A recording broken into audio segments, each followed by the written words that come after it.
எளிய பிள்ளைகள் நாங்கள். முதல் அங்கீகாரம் பெற்ற கட்சியின் சின்னங்கள் தாமரை, கை, உதயசூரியன், இரட்டை இலை. முன்னாடி அங்கீகரிக்கப்படாத எனது சின்னம் மைக் 8வது பெட்டியிலே. எனக்கு கொடுத்த மைக் அங்கே இல்லை. அங்கே அந்த மைக்கு கீழே 2 பொத்தானை வைத்து விட்டார்கள். அந்த பொத்தான் பார்க்கும்போது சீப்பு போலே இருக்கிறது.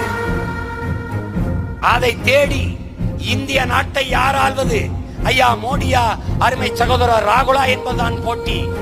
எளிய மகன் சீமானை தேடி, அவன் சின்னத்தை தேடி 8வது பெட்டியிலே தேடி, இத்தனை ஆயிரக்கணக்கான கோடி பணத்தை தாண்டி, சாராயத்தை தாண்டி, சாப்பாட்டை தாண்டி, சாதி மதத்தை தாண்டி மான தமிழ் மக்கள் 36 லட்சம் வாக்கை போட்டு தனித்த பெரும் கட்சியாக, மாநில அங்கீகாரம் பெற்ற கட்சியாக இந்திய அரசியல் வரலாற்றிலே, தமிழக அரசியல் வரலாற்றிலே தனித்து நின்று ஒற்றை கட்சி மாநில உரிமை